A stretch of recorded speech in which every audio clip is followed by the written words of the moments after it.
Selamat berjumpa kembali. Pada kesempatan kali ini, saya akan melanjutkan tentang pembahasan mengenai graf, yaitu tentang minimum spanning tree. Sebelumnya sudah kita bicarakan mengenai graf, kemudian lintasan terpendek menggunakan algoritma Dijkstra. Nah, sekarang kita akan membahas masalah minimum spanning tree. Definisi dari minimum spanning tree adalah atau MST adalah subgraf dari graf tak berarah sedemikian sehingga subgraf tersebut memuat semua simpul terkoneksi, kemudian tidak ada siklus dan mempunyai jumlah bobot terkecil. Itu minimum spanning tree. Nah, kalau syarat terakhir itu tidak disertakan, maka itu dinamakan spanning tree saja.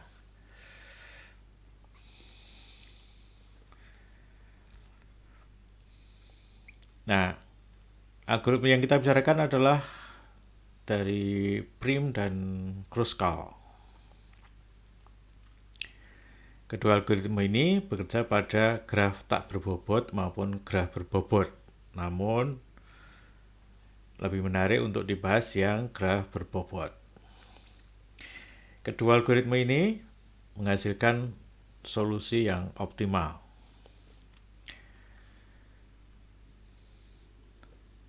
Yang sekarang pertama kita bicarakan mengenai algoritma Prim. Algoritma ini mirip dengan algoritma Dijkstra yang kita bicarakan sebelumnya untuk lintasan terpendek. Nah, kalau pada algoritma Dijkstra itu kita menghitung panjang lintasan dari suatu titik awal ke semua node atau semua simpul, maka di sini yang dicatat adalah bobot rusuknya pada saat dipilih. Nah, kita lihat bagaimana cara kerjanya. Misalnya kita punya graf yang sebelah kiri itu ada A, B, C, D, E, F, G, H. Masing-masing ada bobotnya dan ada rusuk di sini ya. Ada bobotnya masing-masing, ada yang 2, ada yang 7, ada yang 10, ada yang 3, ada yang 4 dan seterusnya. Nah, kemudian kita daftar di sini. Ini adalah daftar simpul A, B, C, D, E, F, G, H. Kemudian di sini, nah ini adalah terpilih atau tidak. F itu false, berarti tidak terpilih. Kemudian D ini adalah jarak atau bobot rusuknya itu. Kemudian di sini nanti kita bicarakan mengenai perubahan dari D-nya itu. Jadi awalnya ini tak terhingga karena tidak terhubung, tidak ada rusuk yang dipilih. Nah, kemudian mulai dari salah satu simpul, di sini misalnya D, ini, maka D itu terpilih, maka yang tadinya false diganti menjadi true. D itu jaraknya, D ke D berarti dia 0. Kemudian kita hitung jarak ke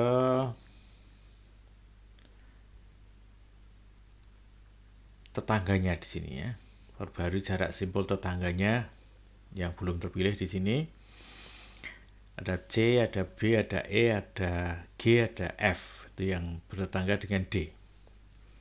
C, F, E, G. Nah, ini ada 4. Nah, di C di sini jaraknya adalah 3 dari CD. Maka di sini 3 ditulis, kemudian D itu adalah sebelum C, jadi yang menghubungkan C itu adalah D, sehingga di sini P itu previous vertex atau simpul sebelumnya. Sehingga di sini CD itu 3, kemudian di sini ada ED itu 25 ini, dan FD itu ini 18 dan GD 2. Nah, kemudian dari sini dipilih simpul dengan jarak terpendek. jarak terpendek dari sini. Yang belum terpilih di sini adalah ini. Jadi kalau tadi ada 2, 18, 25, dan 3, maka yang terpendek adalah 2. 2 terpilih, maka di sini menjadi true. Untuk G true, jadi G dipilih. Nah, kemudian diperbarui lagi jarak tetangga dari G. G itu bisa ke H, bisa ke D, bisa ke E.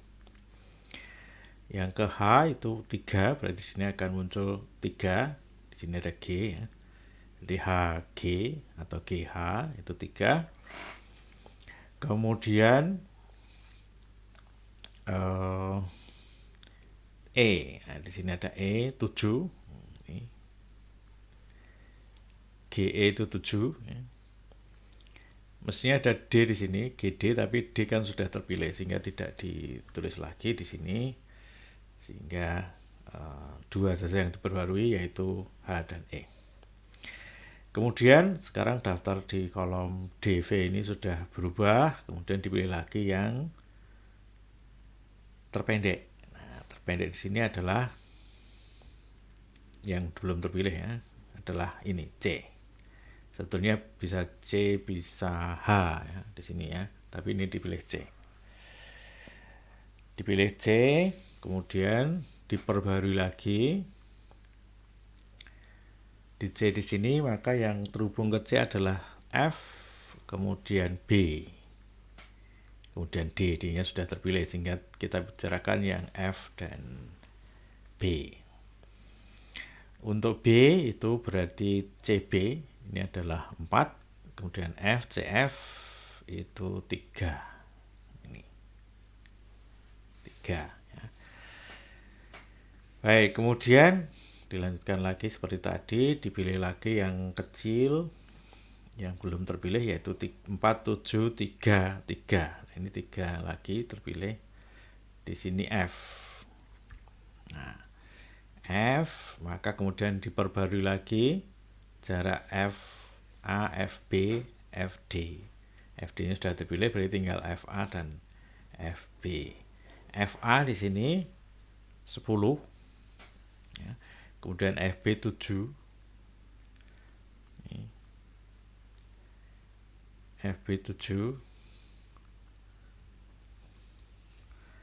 kemudian EF, ini EF-nya 2. Ini, nah ini ada EF yang lengkung di sini. Lengkung di sini 2 ya. Nah, sehingga kemudian dipilih lagi. Yang pendek di sini adalah 2, maka E dipilih. Nah, E-nya dipilih, kemudian ini menghubungkan B, yang belum adalah, kemudian D dan D sudah, berarti tinggal B. Sehingga diperbarui lagi jaraknya untuk simpul yang belum terpilih atau belum terisi tadi. Nah, karena di sini tidak ada yang baru, maka tidak berubah. Maka kemudian dipilih lagi yang belum true di sini. Nah, 3, 4, 10 dipilih yang 3 di sini H. Di sini. Kemudian diperbarui lagi yang menuju A dan menuju B. Ini A-nya adalah 4. Ini. Sehingga AH 4. Sekarang menjadi 4, 4. Nah, 4, 4 ini sama saja mau dipilih yang mana gitu ya. Nah, dipilih salah satu misalnya yang A. Maka di sini A dipilih. Kemudian perbarui jaraknya, tidak ada yang berubah. Kemudian tinggal satu, B dipilih. Nah, B dipilih di jarak 4 dari C, dari sini nih. Nah, sehingga tersisa sekarang yang merah-merah itu. Nah, ini selesai. Inilah minimum spanning tree. Nilainya berapa? Bisa dijumlah di sini. 4 ditambah 4, 8 ditambah 3, 11 13 ditambah 2, 13 ditambah 3, 16, kemudian 18, dan 21. Ya, sehingga jumlah totalnya adalah 21. Nah, begitu cara kerja algoritma prim. Kemudian algoritma Kruskal. Nah, algoritma Kruskal itu bekerja pada rusuk, bukan simpul. Kalau tadi di bergeraknya itu simpul, sekarang rusuk. Nah, langkahnya adalah diurutkan dulu rusuknya berdasarkan bobotnya, dari yang paling kecil sampai yang paling besar. Kemudian pilih rusuk yang terkecil. Tetapi yang syaratnya adalah tidak menghasilkan siklus dan belum terpilih. Ya.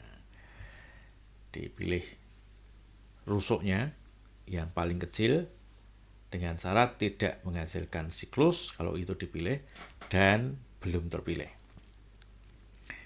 Bagaimana cara kerjanya? Kita terapkan di gambar yang tadi, grafnya sama.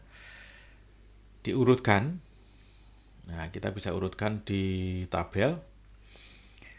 Ini diurutkan dari DE itu kecil 1, DG 2, 3, 4 dan seterusnya sampai AF 10. AF 10 ya. Oke. Kemudian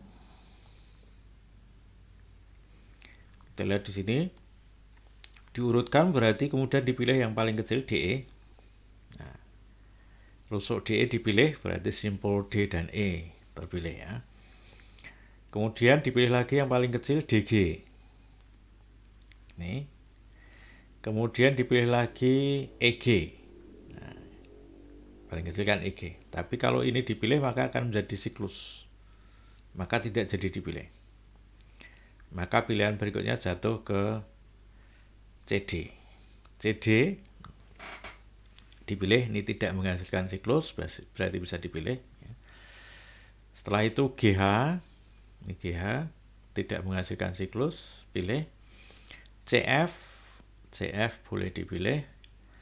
BC, ini BC, ini belum jadi siklus.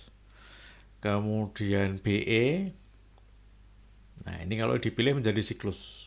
Nah, ini menjadi muter ini ya, sehingga tidak bisa dipilih BE. BE tidak dipilih. BF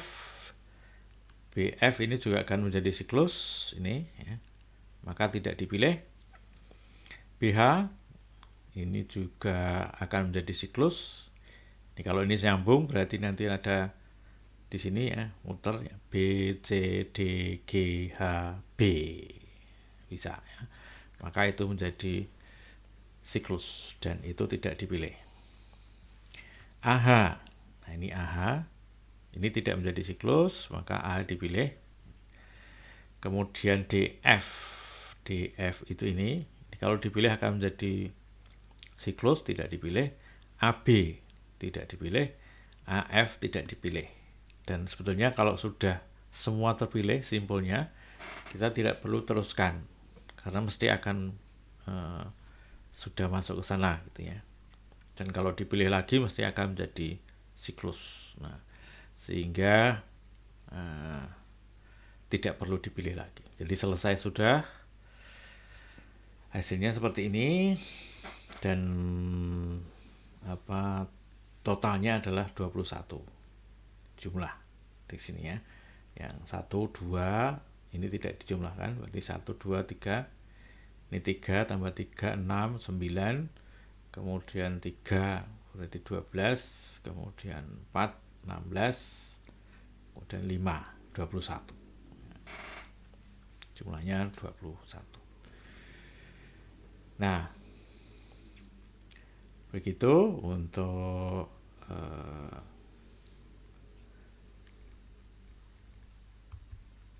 minimum spanning tree menggunakan algoritma prim dan Kruskal.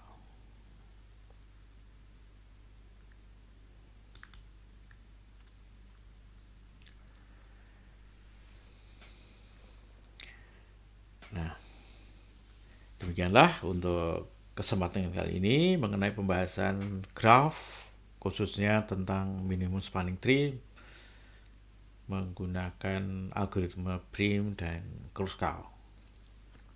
Dua-duanya akan menghasilkan